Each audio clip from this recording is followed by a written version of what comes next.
Hello friends, welcome back to UGC NET lecture series at Avian IAS Academy। मेरा नाम है देबोलीना चौधरी। आज का हमारा जो क्लास है ये हमारा लेक्चर सीरीज़ का सेकंड क्लास है और इस क्लास में हम डिस्कस करेंगे nature and scope of psychology.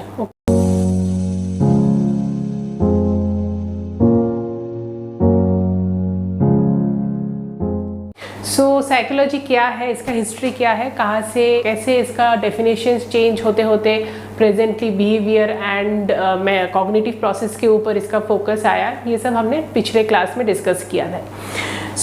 ये जो हम अब जानेंगे कि नेचर ऑफ साइकोलॉजी क्या है, इसके लिए हम जानेंगे कि साइकोलॉजी क्या है, is it a science or is it a arts. ठीक है, ये जो कुछ पॉइंट्स हम डिस्कस करेंगे, this are basically the points of the nature of science.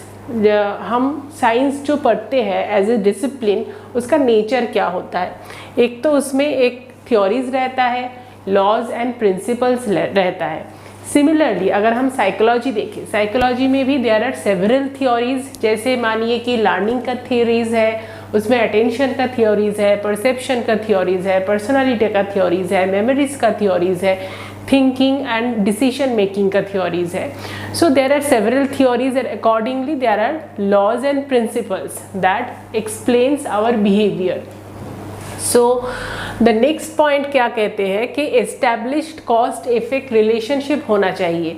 जो साइंटिफिक डिसिप्लिन हो उसमें established cause and effect relationship होना चाहिए। सिमिलरली ये जो साइकोलॉजी है, साइकोलॉजी में हम क्या स्टडी करते हैं, बिहेवियर स्टडी करते हैं। तो उसके लिए हम क्या देखते हैं कि ये जो बिहेवियर है, ये बिहेवियर के रूट कॉज क्या है, what are the factors that is basically influencing our behaviour and helping to maintain that behaviour. ठीक है, नंबर थर्ड पॉइंट क्या है कि use objective systematic controlled investigation. Psychology में भी सिमिलरली हम जो भी स्टडी करते हैं, बिहेवियर स्टडी करते हैं या तो कॉग्निटिव प्रोसेसेस जो स्टडी करते हैं, वो हम सिस्टमेटिकली स्टडी करते हैं, ऑब्जेक्टिवली स्टडी करते हैं। इसके लिए जैसे हम बिहेवियर एनालिसिस करते हैं, फिर एक हाइपोथेसिस फॉर्मुलेट करते हैं, फिर कुछ एक्सपेरिमेंटल डिज़ाइन हम फॉर्म करते हैं, फिर हम स्टैटिस्टिक्स के हिसाब से जो डेटा कलेक्ट करते हैं उसको इंटरप्रेट करते हैं। ठीक है, so this is also a very objective method that we use in psychology और in psychological researches. So the next point is verification modification. One more point will be added here, that is generalization. कोई भी अगर science का subject हो उसमें generalisation is a very important point. For example कि हमको अगर कोई साइंटिफिक रिसर्च हमको करना है और उसका जो फाइंडिंग्स है, वो फाइंडिंग्स हम दूसरे कोई पॉपुलेशन में जाके उस फाइंडिंग्स को हम अप्लाई कर सकते हैं। मानो कि हम एडोलेसेंट जो पॉपुलेशन है, एडोलेसेंट पॉपुलेशन के ऊपर उसका जो एकेडमिक अचीवमेंट है, उस एकेडमिक अचीवमेंट के ऊपर उसका एंग्जाइटी का कितना रिलेशन है, ये हम स्टडी कर रहे हैं। तो इसके लिए हम हमारे आसपास के इलाका से, इसी दिल्ली में आसपास के इलाका से 100-150 एडोलेसेंट को हमने ले लिया हमारे स्टडी में। वो जो फाइंडिंग्स होगा, वो findings will be, we can apply those findings, we can say this findings are applicable for other adolescents in Delhi also. Okay, so this is called generalizability. So this nature is also there in psychology as in other scientific subjects. ये verification and modification क्या होता है कि ये जो हमारे scientific studies है, अगर हम चाहे, कोई दूसरा अगर रिसर्चर आके चाहे कि ये जो फाइंडिंग्स है ये सही है या गलत है, ये मुझे देखना है, तो वो दोबारा करके जो और सिचुएशंस है, उस सिचुएशन को कंट्रोल करके ये स्टडी वो दोबारा कर सकता है। जो फाइंडिंग पहले आया था उस फाइंडिंग को वेरीफाई कर सकता है। अगर उस फाइंडिंग में कुछ चेंज आता है तो उस चेंज को एक्सप्लेन करके, साइंटिफिकली एक्सप्लेन करके उस फाइंडिंग को मॉडिफाई भी कर सकता है। ठीक है, so this options are there in science as well as it is also observed in psychology as a discipline. The next thing is predictability, कि अगर कोई फाइंडिंग मिलता है, उस फाइंडिंग से हम फ्यूचर में कुछ फैक्ट्स है जिसको हम प्रेडिक्ट कर सकते हैं। जैसे कोई साइंटिफिक सब्जेक्ट अगर हम मान ले कि पर्टिकुलर एक केमिकल के साथ दूसरे केमिकल के रिएक्शन से क्या होगा, ये हम प्रेडिक्ट कर सकते हैं। सिमिलरली साइकोलॉजी में भी हम कुछ हद तक जो हमारे बिहेवियर्स है उसका एनालिसिस करके सिमिलर सिचुएशन में सिमिलर इंडिविजुअल में कैसा बिहेवियर हो सकता है ये भी हम प्रेडिक्ट कर सकते हैं। So the last point is about application in real life. So ये जो हमारे थ्योरीज, लॉज एंड प्रिंसिपल्स है ये हम रियल लाइफ में भी अप्लाई कर सकते हैं। जैसे कि लर्निंग के जो प्रिंसिपल्स है वो हम एजुकेशन, हमारे जो क्लासरूम एजुकेशन है उसमें हम अप्लाई कर सकते हैं। हमारी जो मेमोरी के जो प्रिंसिपल्स है वो भी हम, हमारे जो बच्चे कॉम्पिटिटिव एग्जाम्स देते हैं, जो बच्चे ऐसे ही क्लासरूम एजुकेशन में है, स्कूल में जो पढ़ते हैं, जो कॉलेज में पढ़ते हैं, वो लोग भी वो प्रिंसिपल्स अप्लाई कर सकते हैं।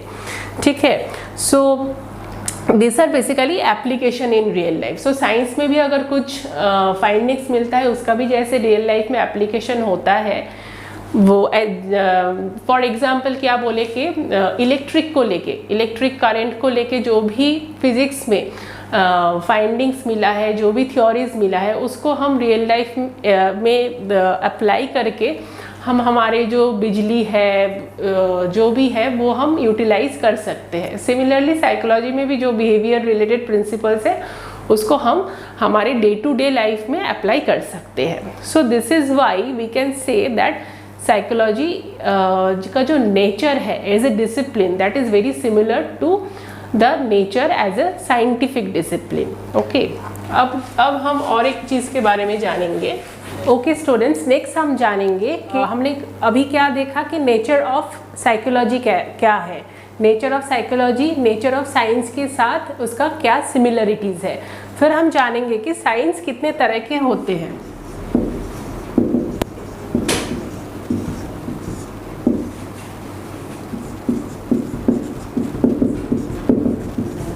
एक होता है पॉजिटिव साइंस और एक होता है नॉर्मेटिव। अब ये पॉजिटिव में क्या क्या आता है, जो हमारे नेचुरल साइंस है जैसे physical science, physics, chemistry, biology, ये सब हमारे, एस्ट्रोनॉमी, ये सब हमारे आते हैं पॉजिटिव साइंस के अंदर। और नॉर्मेटिव साइंस के अंदर क्या क्या आते हैं, जैसे कि लॉजिक, रीजनिंग,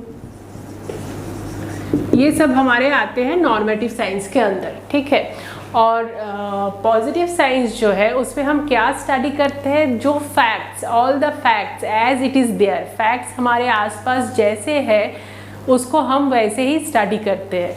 लेकिन नॉर्मेटिव साइंस में क्या हम स्टडी करते हैं, मेनली फैक्ट के अलावा भी क्या क्या हो सकता है, प्रोबेबल क्या है, उसको लेके हम स्टडी करते हैं। ठीक है, सो अगर हम देखेंगे, अब हम देखेंगे कि साइकोलॉजी जो है इसमें से पॉजिटिव साइंस के साथ उसका सिमिलरिटी ज़्यादा है या नॉर्मेटिव साइंस के साथ उसका सिमिलरिटी ज़्यादा है। ठीक है,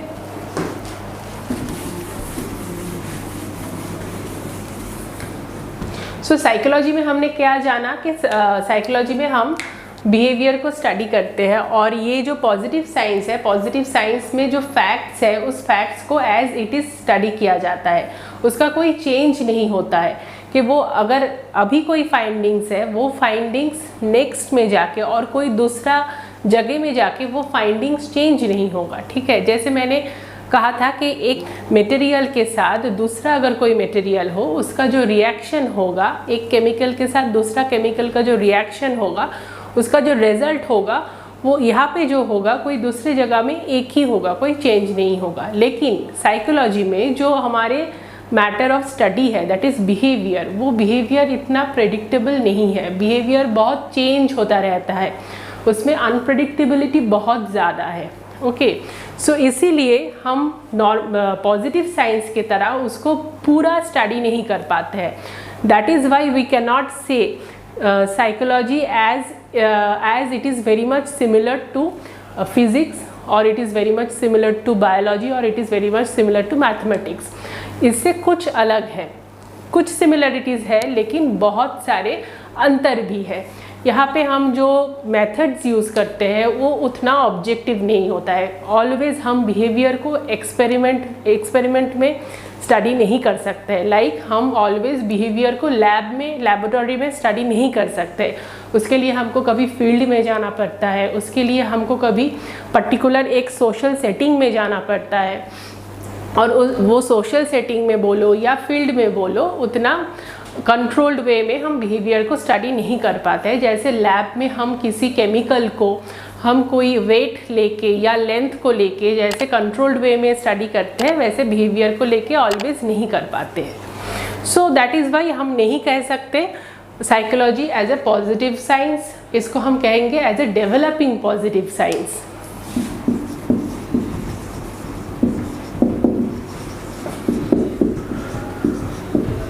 क्योंकि जैसे कि बहुत सारे टेक्नोलॉजीज़ का डेवलपमेंट हो रहा है, वैसे भी हम छोटे से छोटे चीज़ों को अच्छी तरीके से ऑब्जर्व कर पा रहे हैं, मेजर कर पा रहे हैं, जैसे ब्रेन एक्टिविटीज़, हार्मोनल एक्टिविटीज़, और उसका क्या कनेक्शन है हमारे बिहेवियर के साथ, उसका क्या कनेक्शन है हमारे जो भी एक्टिविटीज़ है उसके साथ। सो इसीलिए हम कहेंगे कि हमारा जो साइकोलॉजी का जो सब्जेक्ट मैटर है, बिहेवियर एंड कॉग्निटिव प्रोसेस, उसका जो स्टडी है वो ज़्यादा से ज़्यादा डेवलपिंग साइंस की तरह, ज़्यादा से ज़्यादा पॉजिटिव साइंस की तरह होते जा रहा है। That is why it is developing, but not it has gained the status of physics और मैथ्स येट।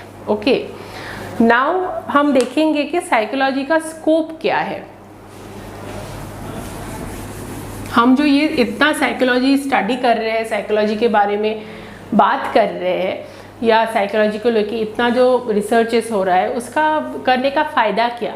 अगर कुछ स्कोप होगा तभी ना हम करेंगे।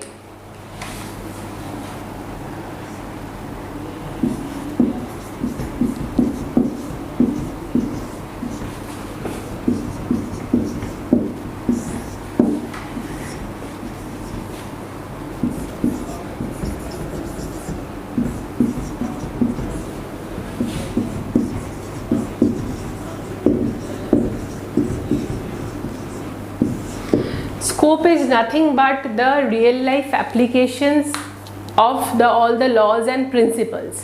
ओके, सो इसके लिए हमको जानना पड़ेगा कि ब्रांचेस ऑफ साइकोलॉजी, साइकोलॉजी में हम क्या क्या ब्रांचेस और डिविजन्स में क्या क्या पढ़ते हैं। सो इसका दो ब्रांचेस होता है, एक प्योर साइकोलॉजी, एक अप्लाइड साइकोलॉजी। ठीक है, सभी सब्जेक्ट्स का ऐसा दो डिवीजन होता है ब्रांचेस में, एक pure and applied. Pure is basically focusing on the theories, laws, principle, जो फिनोमेना है उसको एक्सप्लेन करते हैं। ठीक है, और जो अप्लाइड साइंस होता है या यहाँ पे अप्लाइड साइकोलॉजी, वहाँ पे वही सब जो थ्योरीज, लॉज, प्रिंसिपल्स है उसको हम daily, day to day life में कैसे यूज़ कर सकते हैं, कैसे वहाँ से हम कुछ बेनिफिट निकाल सकते हैं। ठीक है, so this is the main difference between pure and applied branch. अब प्योर के अंदर हम साइकोलॉजी में क्या क्या पढ़ते हैं, प्योर के अंदर हम जो पढ़ते हैं,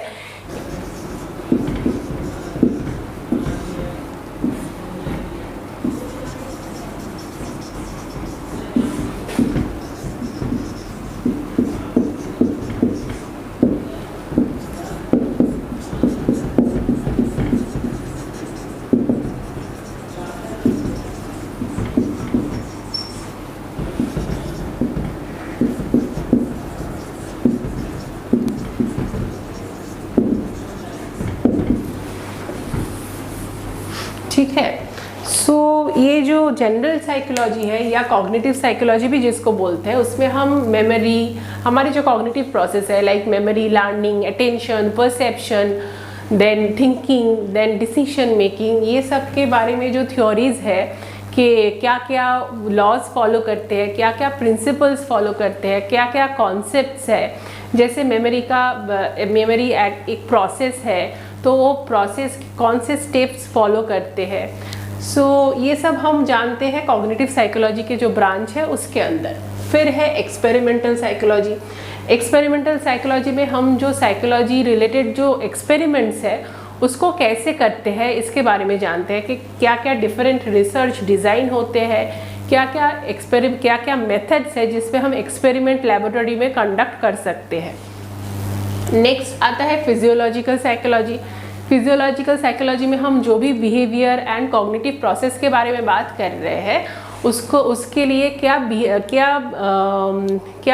ब्रेन एक्टिविटी है उसके पीछे, वो हम जानेंगे। ब्रेन एक्टिविटी क्या है, नर्वस सिस्टम क्या एक्टिविटीज़ होता है, हार्मोनल क्या एक्टिविटीज़ होता है, डिफरेंट ग्लैंडुलर एक्टिविटीज़ क्या होता है, ये सब हम पढ़ते हैं अंडर फिजियोलॉजिकल साइकोलॉजी। इसके अलावा भी प्योर साइकोलॉजी में जो होता है और भी branches, one is social psychology, one is developmental psychology. Social psychology, as I said in a previous video, that social psychology mainly studies the group behavior or the behavior of individual in the presence of the group, कि वहाँ पे attitude, then group behavior, leadership, group leadership, फिर crowd, ये सब phenomena हम जानते हैं कि एट्रीब्यूशन क्या है, ये सब फिनोमेना के बारे में हम सोशल साइकोलॉजी के अंदर पढ़ते हैं।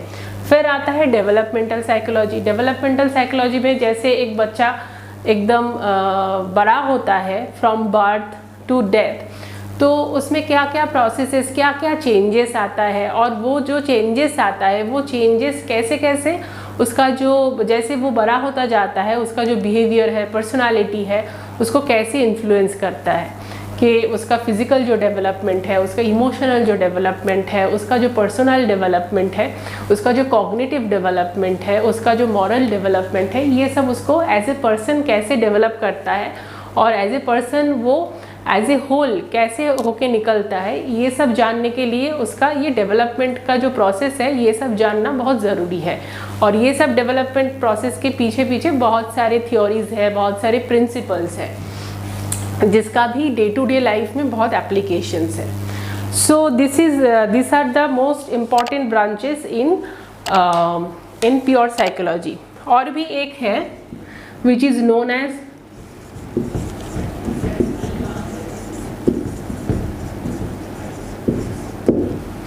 जियो psychology. Geo psychology is also very interesting branch, जहाँ पे देखते हैं कि हमारे जो इंडिविजुअल बिहेवियर होते हैं वो बिहेवियर क्लाइमेट के हिसाब से, वेदर के हिसाब से, लैंडस्केप के हिसाब से, जियोग्राफिकल पोजीशन के हिसाब से कैसे कैसे चेंज होता जाता है।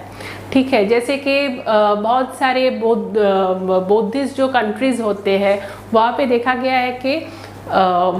गया है कि जो इंडिविजुअल्स है उसका एग्रेशन इन जनरल, उन लोगों में एग्रेशन कम है।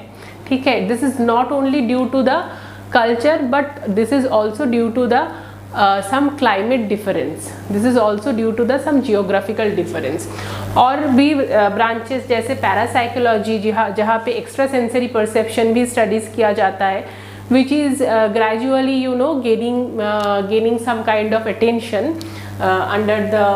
under the branches of psychology, वो भी पढ़ाया जाता है प्योर साइकोलॉजी के अंदर। नेक्स्ट हम जानेंगे branches of applied psychology.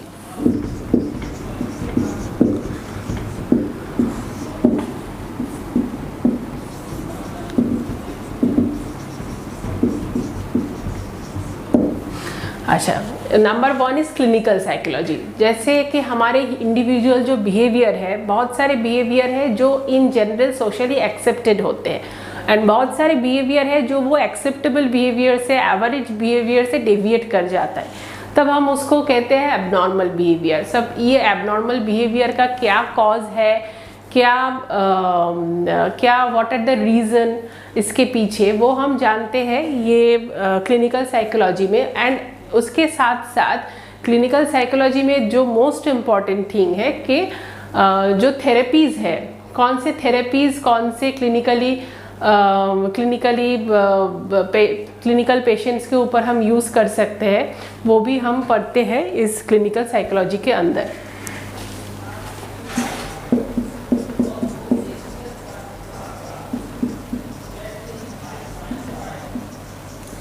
Psychology के जो प्रिंसिपल्स होते हैं, जैसे principles of learning, principles of memory, principles of attention, ये सब जब हम यूज़ करते हैं क्लासरूम सेटिंग में, कि कैसे टीचर में क्या क्या क्वालिटीज़ होना चाहिए, स्टूडेंट्स में क्या क्या क्वालिटीज़ होना चाहिए, टीचर स्टूडेंट जो लर्निंग प्रोसेस है उसमें कौन कौन सा फैक्टर उसमें इन्फ्लुएंस करता है, फिर कैसे हम टीचिंग मटेरियल जो है या लेसन का जो मटेरियल है उसको हम कैसे इम्प्रूव करें, क्लासरूम सिचुएशन में हम क्या क्या क्वालिटीज़ लेके आए सो दैट जो लर्निंग प्रोसेस है ये ज़्यादा इफ़ेक्टिव बने, ये सब हम पढ़ते हैं एडुकेशनल साइकोलॉजी के अंदर।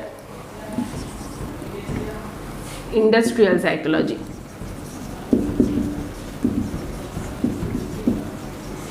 इंडस्ट्रियल साइकोलॉजी में क्या होता है कि जो भी साइकोलॉजी रिलेटेड प्रिंसिपल्स होते हैं उसको हम किस चीज़ में अप्लाई करते हैं कि मानिए कि कोई इंडस्ट्री है, कोई ऑर्गेनाइजेशन है, वहाँ पे जो प्रोडक्टिविटी है उस प्रोडक्टिविटी को कैसे इंक्रीज करें, जो टोटल प्रोडक्टिविटी है, जो एम्प्लॉयज़ है वो एम्प्लॉयज़ के अंदर रिलेशनशिप कैसे एनहांस करें सो दैट टोटल कंपनी की प्रोडक्टिविटी इंक्रीज हो, एम्प्लॉयज़ एंड मैनेजमेंट के बीच का रिलेशनशिप कैसे हार्मोनियल रखे, और फिर ट्रेनिंग कैसे दिया जाए, कैसे रिक्रूट किया जाए अच्छे एम्प्लॉय, ये सब हम जानते हैं इंडस्ट्रियल साइकोलॉजी के अंदर। फिर भी कोई लेबर रिलेटेड अगर कोई इश्यूज हो जाए, लेबर रिलेटेड कोई प्रॉब्लम हो जाए, उसको कैसे सॉल्व किया जाए, ये सब हम पढ़ते हैं इंडस्ट्रियल साइकोलॉजी के अंदर। नेक्स्ट हम जानेंगे about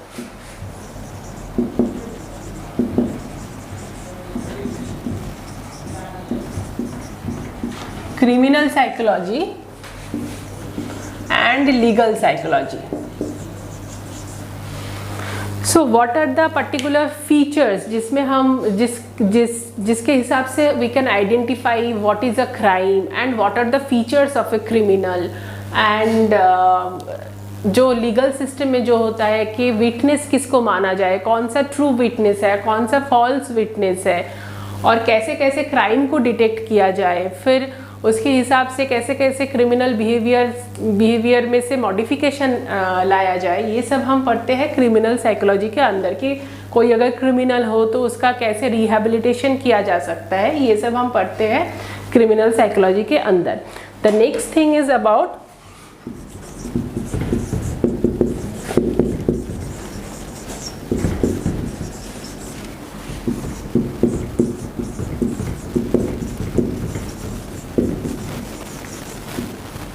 military psychology. Military psychology क्या होता है, हमारे मिलिट्री जो फोर्सेस है वहाँ पे जो मिलिट्री रिक्रूट किया जाता है वहाँ पे बहुत सारे साइकोलॉजिकल टेस्ट भी होता है। ऐसा नहीं कि वो खाली अच्छे से दौड़ सकता है, उसका फिजिकल एबिलिटी अच्छा है, बॉडी अच्छा है, स्ट्रेंथ स्टैमिना अच्छा है तो ही वो आर्मी में जाके भर्ती हो सकता है। उसके लिए बहुत सारे साइकोलॉजिकल टेस्ट भी कंडक्ट किया जाता है कि एडवर्स सिचुएशन में वो आर्मी कैसे सरवाइव कर पाएगा, कैसे उसका रिएक्शन होगा, वो कैसे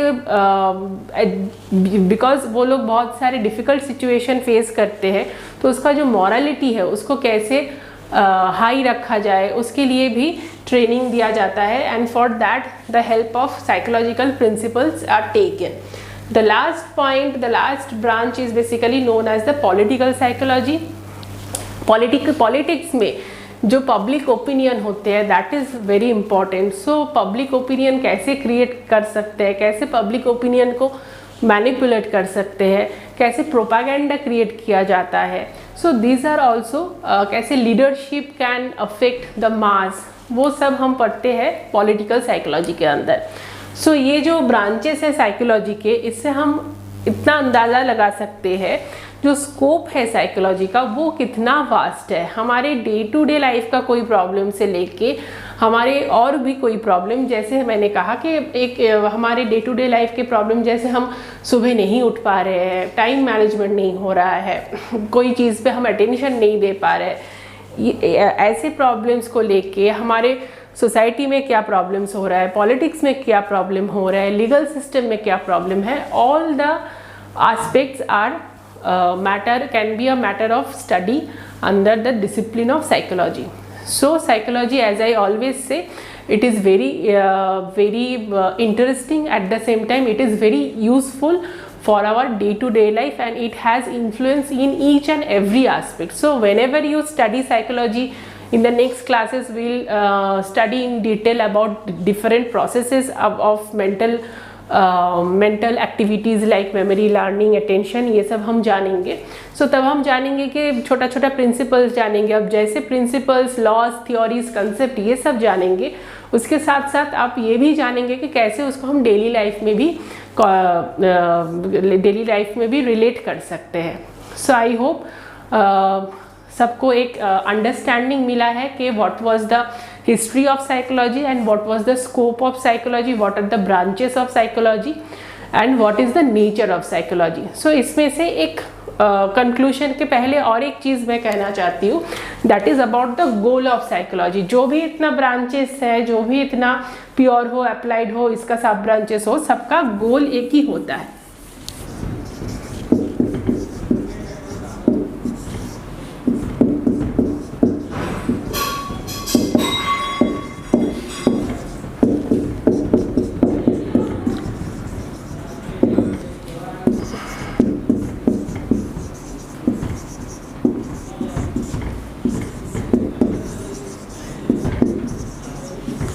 सो ये जो 4 पॉइंट्स है ये आपको याद रखना है। This are the goal of all psychological branches, और in general this is the goal of psychology कि बिहेवियर जो भी है, इंडिविजुअल हो या ग्रुप बिहेवियर हो, उसको डिस्क्राइब करना है, क्योंकि उसको ऑब्जर्व करना है, नोटिस करना है, नोट डाउन करना है, फिर एक्सप्लेन करना है कि what are the causes, what are the factors that might influence this particular behaviour.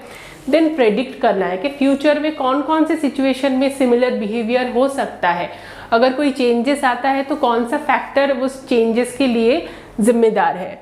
And last one is control, कि कोई जैसे कि हम मैल अडेप्टिव बिहेवियर कह रहे हैं कि कोई बच्चा बहुत टेंट्रम कर रहा है, कोई बच्चे का अटेंशन प्रॉब्लम है, सो अगर इसको हम प्रॉब्लम बिहेवियर मान ले तो उसको हम कैसे कंट्रोल कर सकते हैं, with the help of different therapies, with the help of different counselling processes. So this are the basic goal of all psychological branches. So इसके साथ हम आज के क्लास को ख़त्म करते हैं। I hope you have liked what I have taught today. So do like, do share and do subscribe to the channel of Abhiyan IAS Academy. Thank you and stay safe.